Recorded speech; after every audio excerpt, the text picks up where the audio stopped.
Welcome to Season 4 of the Retail Tea Break podcast. My name is Melissa Moore, the Retail Advisor, and each week I'll be joined by industry experts, retailers and product creators to decode the myths, share knowledge and give you an insight into the retail industry. So grab your cup of tea, sit back, relax and listen in to Season 4 of the Retail Tea Break podcast. So today's episode of the Retail Tea Break podcast is sponsored by VisionR, driving retail revenues through shopper insights. I'm joined by a guest who has a groundbreaking retail analytics solution with a product that was created right here in Ireland to empower bricks and mortar retailers with shopper insights typically available to e-commerce companies. So today's guest is focused on bridging the gap between online and traditional retail, shaping the future of shopper data-driven success. These revolutionary shopper insights enable retailers to optimize their marketing, operations, and stores in order to boost revenues. Oran, founder and director of VisionR, welcome to the Retail Tea Break podcast. Thanks very much for having me, Melissa. I'm delighted to be here. So I'm a kind of long-time listener, so it's nice to finally be on the show. Oh, I'm delighted to have you because I'm fascinated by this product. And I think I've become more and more fascinated talking to you and the team over the last few weeks. There is so much you can do. And I think there's going to be so many retailers, you know, whether that's owners or even store managers. And I think that's the key point here that we'll talk about. There's so much for them. So look, in the age-old tradition of the Retail Tea Break podcast, in the time that it takes to boil a kettle, which I'm reliably informed is about 2 minutes, tell us a little bit about you and the business. Yeah, of course. So I incorporated the company back in 2017 with my co-founder and still business director, Shane O'Sullivan. So he was always focused on cloud architecture and computer science for airlines. And I was more kind of academic with marketing, market research, and data analytics. The two of us kind of started under a different value proposition in the early days where we were building skeletal tracking cameras, attaching them to video walls. And basically, as people would walk past the likes of Oran and Brown Thomas, they'd appear as snowmen on screen. And it was supposed to be a real pull advertisement. Everything was, Arnott's branded, and I was supposed to get kids and parents involved. So that was great, but it wasn't a very scalable business. Marketing teams generally would argue over the shape of snowflakes. They didn't want the same one as the other retailer had. So it was taking us a long time to build each one of those. So then we kind of pivoted toward media, and we basically started to attach our cameras to digital out-of-home media pods to try and bring the same sort of online metrics you would have for digital advertisements to the offline space, because over 50% of all ad spend was in out of home. That was fantastic, but there was a lot of different players in the industry. You had the brand, and you had the creative agencies, and the planning agencies, and the out of home agencies, and then we were kind of at the end. So it was kind of the tail trying to wag the dog. And then we made our final pivot, thankfully, to retail at the start of 2020. We, spent many years doing real world lab tests with retailers, shopping centers, pharmacies, trying to fit our technology to a physical retail premises. And right when we were ready to kind of start selling at the start of 2020, COVID landed. And we had this great facial detection product and technology, and everyone put a mask on and retailers shut their doors. So it's a very interesting and nerve-wracking time, as you can imagine. But now looking back on it, I always say that's actually one of the best things that ever happened to us as a company. Because at the time we were trying to grow, expand, explode. And, we weren't really productizing VisionR for the retailer, the person who was actually to use our data, whether it be head office or store managers. We were kind of just throwing ones and zeros of data at people. So COVID slowed us down. We got to focus on case studies and really productizing and proving our insights. And now off the back of COVID, we're growing 15% month on month, and we're across Ireland, the UK, Europe, and all different retail verticals from FMCG to fashion to DIY. So it's a very interesting time. Wow. Do you know what? A lot of retailers, we know COVID was hard, and I don't want to kind of labor on this point, but retail's obviously changed an awful lot over the last kind of 3-4 years. And it just feels like you were ready and positioned and waiting to get there. So in that respect, right now, today in 2023, what do you do? It's a good question. So look, where the concept and the value proposition really comes from is that online e-commerce retailers have huge volumes of shopper data. Yeah. When you go onto their site, they know who you are, what you looked at, what you didn't, what leads to a purchase and what doesn't. And they can make small incremental changes through A/B testing marketing or layouts or products to make sure they're optimizing their store for the maximum amount of customer satisfaction and revenues. Yeah, and And that's we, interesting because I'm sorry to interrupt you there, Oran, but no, obviously please. the last 3-4 years, because of COVID, because we were all almost staying at home, there's been such a focus for Mhm, retailers on each one of those little things that you've mentioned. They've had to invest, they've had to get it right, they've had to keep mhm. pushing for it. So that focus has purely been on that revenue stream, but also that channel. 100%, and about 90% of shopper data is focused on e-commerce, and 80% of global sales take place in store. So it's funny that all the sales Oh, are coming through the physical channel, but all the investment was going into the online. I think now that kind of idea and those ideals are shifting, which is good for us because our whole value proposition is to bring those online insights to brick and mortar retailers. And we do that through an IoT device that we've created that's called the Scout. It's a camera with a small computer. It's completely frictionless, so it's plug and play. There's no IT integrations, nothing for the retailer to do. We can get a store online in 30 minutes. And that device breaks down 100% of shoppers anonymously into their individual data points. So footfall, if they're traveling alone or in a group, the age and gender of every single shopper, the shop duration, product engagement, conversion rates, penetration rates. And then we also tie in seamlessly with the retailer's POS system so we can understand what leads to a sale and what doesn't. And we can also understand, what does the basket of a 20-year-old male look like versus the basket of a 40-year-old female? good grief. And it's not often I'm left speechless on this podcast. It would defeat the point of having it. But there literally isn't anything, it sounds, that this kit can't do, because as you say, listening to you describing all the different things, all the different KPIs that you can capture, Mhm. it's mirroring everything that anyone listening now that runs an e-com shop or is invested in, their version of their e-com, and they know and understand the analytics. It literally sounds like you're mirroring it, but this is with the physical shopper where we know Mhm. more of the money's coming from. Yeah, 100%. And, traditionally, I would say, there has been some technologies in the market, like maybe something legacy, like a footfall counter or maybe Wi-Fi beacons. And obviously, every retailer has point of sale. But typically, if a shopper spends 20 minutes in a store, the last 1 minute might be captured through the point of sale system. And the first 19 minutes are black box. And, Yeah. it's very difficult to impact the shopper journey and, get more items in a basket or just increase customer satisfaction if you can't understand those first 19 minutes. So what we're all about is understanding the entire shopper journey from the minute they come in store, to the minute they make their purchase and leave. And we make all of that available in real time to the retailer through our app or reports so they can either affect their marketing. And the example I always give is obviously it's in store. So a lot of the focus is in store, staffing, layouts, products, planograms, marketing, but even actually online, one of the typical use cases we would see is marketing attribution. If I spend €50,000 in Dublin city centre targeting 18 to 24-year-olds, typically, I hope that increases sales, but it's very hard to actually measure. What we can say is, are more 18 to 24-year-olds coming in than usual? What products they engaging with? And what does it mean for additional revenues? So we can actually tie the offline behavior to the in-store activities. And that's like the little missing piece of the puzzle, which is fascinating there. And actually, it's interesting you mentioned marketing, because thinking about this, then lots of data, loads of insights from all kind of levels within that physical space. But we're not talking about this just been read, or the data been read or used by the C-suite, which is fairly typical, or even the IT department, which of course I know nothing about. But this is for everyone in the business by the sounds of it.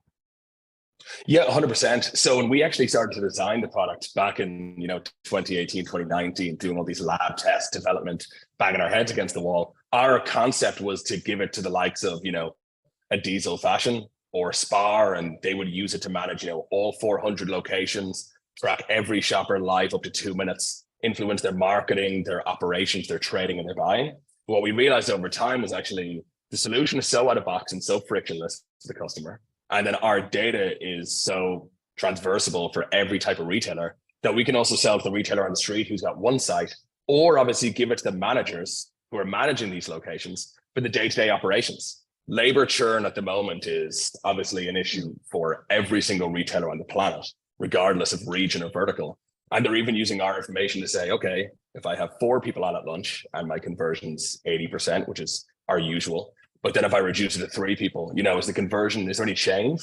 Or is 3 people actually enough to manage that lunchtime rush? And they can use it for, like I said, operations or any other elements. So it's definitely not a head office tool. It's definitely trickled down to the entire organization. It's department agnostic, vertical agnostic, and user agnostic. And that's really interesting, because I suppose, look, having come from shop floor and frontline retail, I suppose the traditional metrics we would have used to staff would be, well, your footfall counter. What's footfall like on a Tuesday lunchtime every week or whatever, or the month of July? And obviously your sales. But what you're doing is you're filling in the picture that, yeah, footfall might be coming in, and you might know that from that old fashioned little tracker that you'll have on your door. But you fill in the gaps and the bits of the jigsaw between people coming and going, but also whoever's paying. So really, if you do have 4 people on a Tuesday lunchtime, you can utilize them so much more, because you can almost be sure of where in the shop they need to be to really kind of make the best use of them and to boost the revenue. I think as well, and the one thing that our system's very strong on as well, which definitely wouldn't be done by other legacy technologies, is identifying potential revenue. So we can do that in 2 methods. One is that 10 people came in, 2 walked out. If the average spend is €30, within €60 walking out every single minute and not being captured, what can we action to try and capture that? And then also, because we understand the profile and the purchase together, we could say, well, if your average spend is €50, why are males under the age of 35 only spending €25? What actions can you take through staffing, product placement, and promotions to see if you're getting more money in their basket? So I think being able to actually quantify that potential revenue for the store managers and then head office means that once it can be measured, it can actually be actioned. And sometimes that action captures more of that spend, and that's great. Sometimes the action doesn't capture that spend. And that in itself is an insight, because you know that, look, Instagram ads versus Facebook ads, unfortunately, don't capture more of that spend. So it's on to the next activity. And that's great to hear as well. I work an awful lot with Retail Skills Net and the apprenticeship program, and I train an awful lot of our frontline retailers. And I think for them, especially the senior kind of supervisors, even store managers, it's great to be able to back up what they need, their points, maybe their asks, with the data, which obviously is what you can provide. And by the sounds of it, it's almost instant. It's brilliant.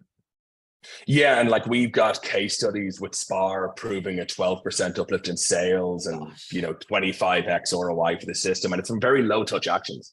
The technology is low touch in terms of it requires no IT resources, whether it's a mom and pop's location on the street or head office. Neither of them really have the spare IT resources to onboard something complicated, so it's frictionless in that aspect. And then a lot of the actions that the retailers come up with off the back of the data are frictionless. The example with Spar was reshuffling the planogram on their 3-week promotional cycles. So it kind of mitigates promotion fatigue, and that increased sales by 12% across the board. So there's these very low touch actions off the back of them, as well as the day-to-day usage for operations, labor, and marketing, that can all help to boost sales.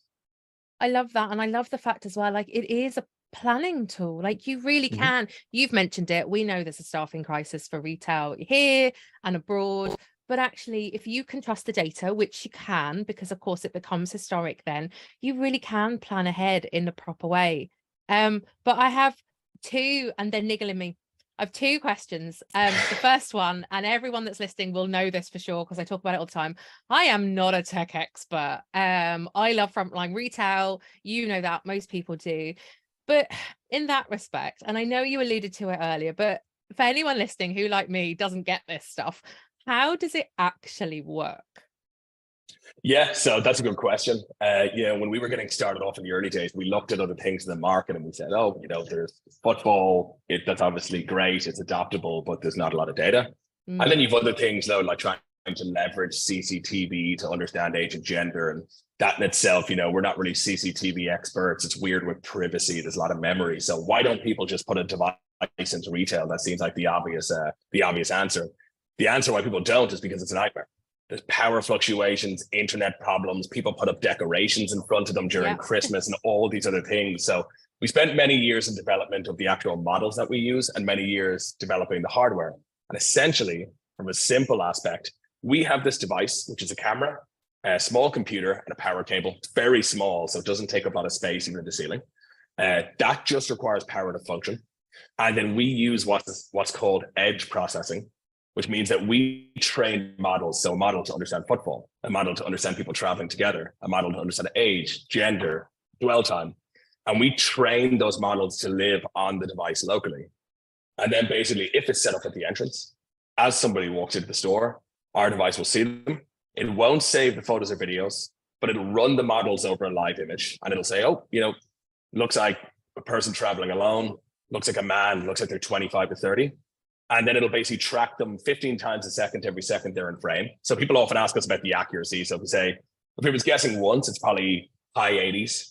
But considering it's going to guess somebody 45 times in 3 seconds, it's getting fairly accurate with its guesses. Right. And then all that information, then that metadata is what's actually saved and sent off the device to our cloud platform. And then I think a big difference for our solution as well is there's a real death by data kind of attitude in the market. Oh, great, here comes more data. And I would say 99% of our customers have a footfall counter or a loyalty card system and all this data building up that nobody's reading. Yeah. So I suppose the next kind of unique element to our system is we've really fantastic AI in the background that pre-process the information and just focus on delivering the insights. So it's not ones and zeros, or it's not, there's 600 people over there, God only knows what they're doing. We focus on the actual actionable insights that retailer can then look at, understand, compare versus the benchmark, and then take action to see if they're increasing revenues. And then we'll also say if they are or aren't based off of that action. So that's, I suppose, from a top line view, how our technology operates. And I think genuinely that's the difference, because everyone listening will know those old fashioned footfall counters, but look, I don't, and you certainly don't. I don't want to make store managers' lives any more hectic than it already is. They already do too much. But if you can literally deliver them the insights, as you say, in the black and white, as opposed to pulling figures from here, there, and everywhere, of course they're going to utilize it. So I'm not surprised that the likes of Spa that you mentioned there are really, they've taken this, they've run with it, it's increased their revenue, which is phenomenal. But to come back to a point there, so we've talked about this kind of camera thingy, and again, forgive my kind of tech terminology, we know there's one above the door, but is that the only one then in a store? So that's a really good question. So basically we can place as many of these as needed. So for the likes of fashion customers like Diesel, we'd have one at the entrance and the till. For Spar, you'd have it at the entrance, the till, and their top performing category. And the difference between those areas is the entrance is going to capture 100% of revenue comes in, going to give you store-wide metrics. The top performing category is, so we can say if 33% of the sales are coming from the off license, we want to understand what's happening there. Who's buying, who's not buying, why are certain profiles attracted to certain products? Can we create promotions to increase spend? And the till scout, the scout being our device, that is what lets us marry the profiles to baskets. So you can search, what are 25-year-old males buying? This is the typical basket, the complementary items, the average spend, or you can search for a product. So you can say, okay, Diageo products, I'm going to look at Guinness and Guinness Zero. Who is buying that? So over the 400 sites that we have, who's purchasing that item? And that's where a lot of the potential revenue comes from, because I know if our average transaction value, once again, is around €13 in a Spar, how can we get an extra €5 into these different profiles baskets? Wow. It does. It sounds so simple. And so you mentioned the Scout, which is the tech bit of kit, as I keep calling it. It sounds quite different to what a lot of people listening would know, that kind of idea. And again, probably around, 10, 15 years ago, I certainly remember it being talked about, this whole idea of beacon technology. Yeah. So I suppose the thing about retail analytics is that it's a very noisy industry. And, everyone's, it's kind of a misconception. We often get into the boardroom, I'd say, that people say, is this another beacon, or is it like this? Is it like that? And even, footfall counters have come up today. It's kind of, I suppose, the next generation of all those technologies put together. Beacons and Wi-Fi could do a bit of positioning, maybe some loyalty data. Footfall is going to give you footfall and conversion. And some newer technologies which leverage CCTV, they might give you age and gender. And I think what they're all lacking is this full shopper journey data. So all of those kind of live in their own silo. Great, I know the age and gender, but I don't know what they're buying or what they could have bought. The footfall, I know my conversion, but who's not buying, how can I increase it? And the beacons now have been kind of phased out over time. So the real difference for VisionR is that one, that frictionless onboard for the retailer. So no IT integration, nothing crazy. The It can idea just of go in the plug and store and be play. online. Yeah. Massively plug and play. Secondly, is we're delivering much more data. So all those technologies combined, we'd still be delivering more data points on the shopper in the store itself. And then most importantly, it's all real time. It's all actionable insight. So it's in a format that's as easy for, a store manager to read, no need for a data scientist. And then, head office can use it to manage 500 locations as easy as they can use it to manage 5. Good grief. So that's another interesting point, because you mentioned earlier about the fact that, look, if you've got an independent, you're a standalone store, this absolutely works.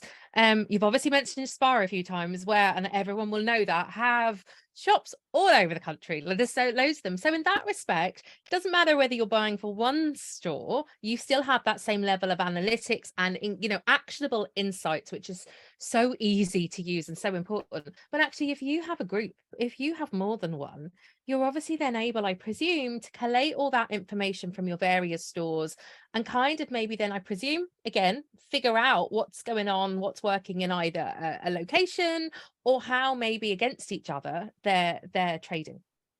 Yeah, 100%. So like I said, we actually got started off with head office tools. So we're in DIY, hardware, FMCG, fashion, food, all across Ireland, the UK, and Europe.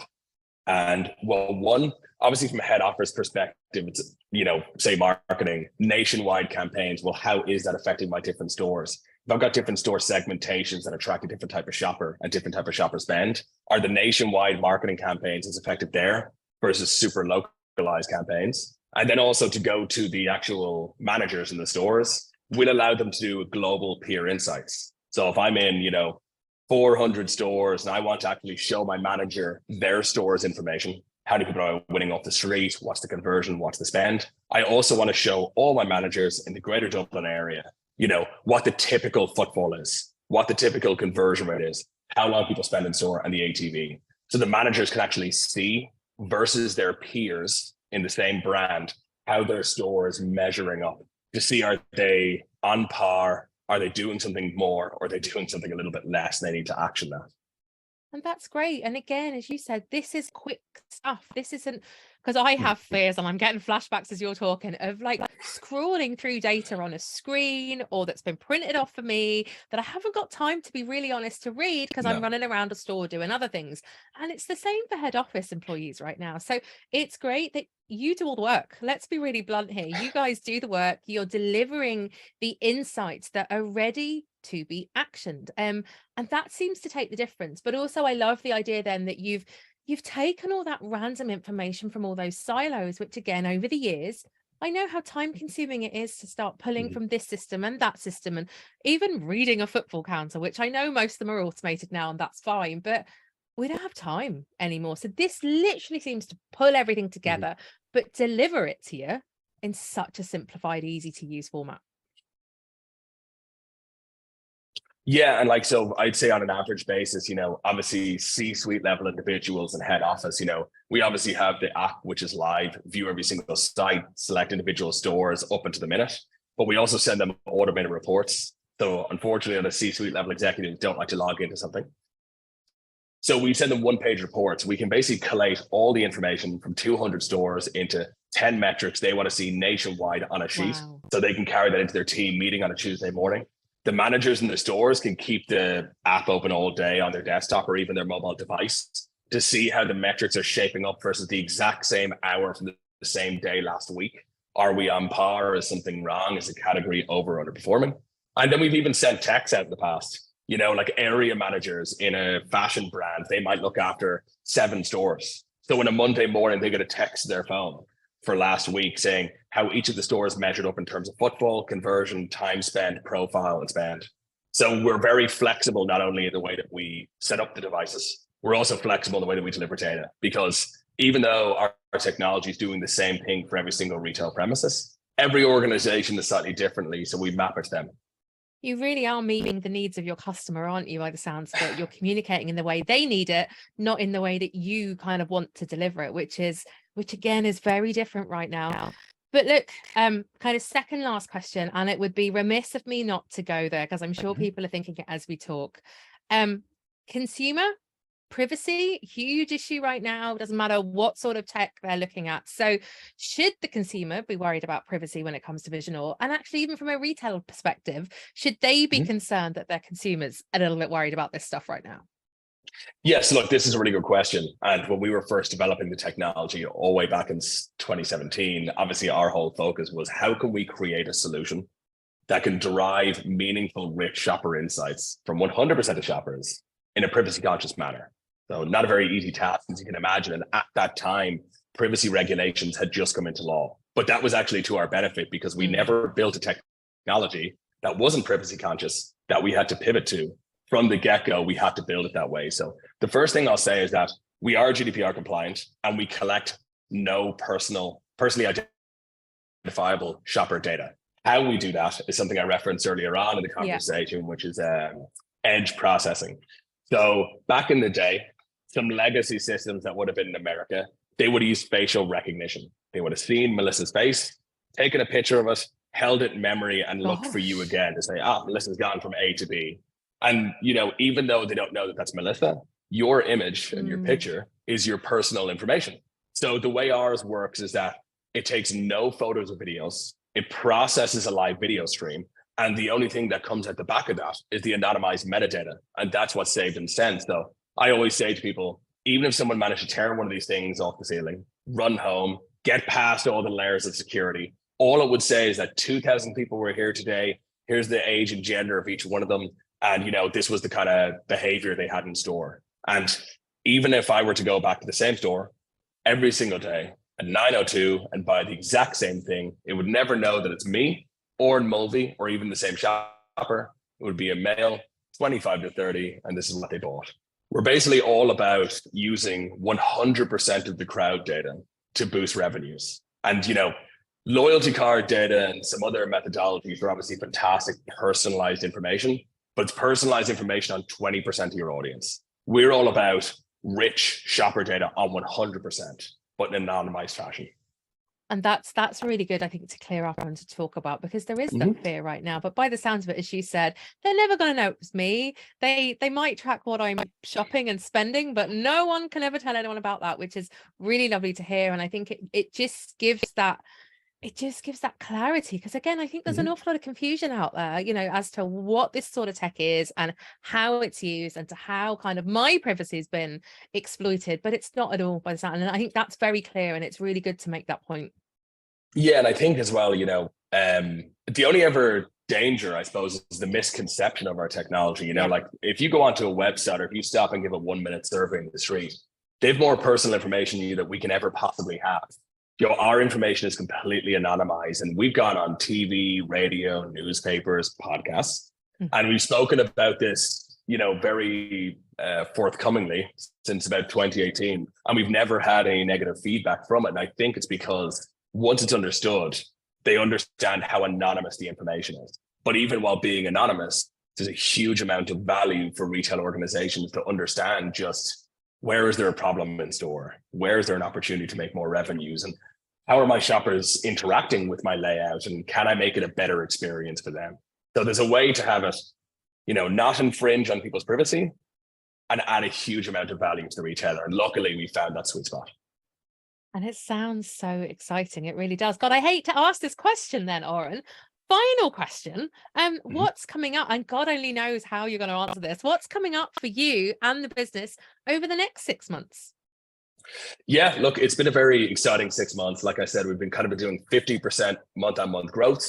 We've been working with new retail verticals that we never had before. So homewares, furniture, DIY. We're now looking at fresh foods. While typically in the past, obviously, we had a huge focus in FMCG, we're already now working in Ireland, the UK, Netherlands, and Lithuania.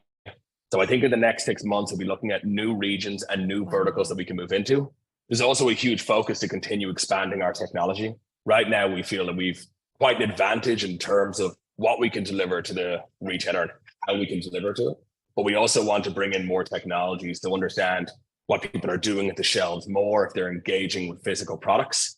And then behind the scenes as well, we also are collecting all of this very valuable data. And the bigger our reach gets, the more information we have. So we'd also like to get to the stage where we can say, hey, this is what's happening in fashion in the UK this week.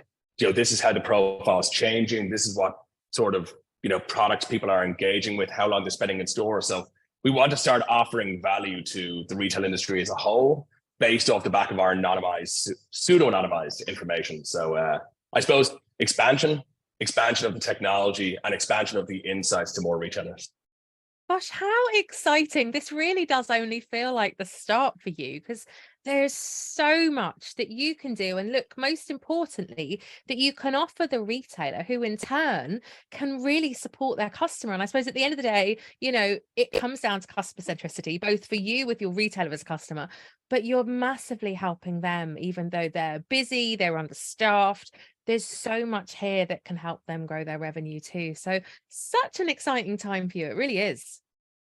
Yeah, 100%. And I always say, if we can get it working with retailers who have no time and wafer thin margins and prove the value, there really is value in there. There really is a gap in the market for us to fill. So yeah, look, our goal is to just keep doing what we're doing, keep finding more and more benefits, and keep making it a better product and a more seamless product for the end user.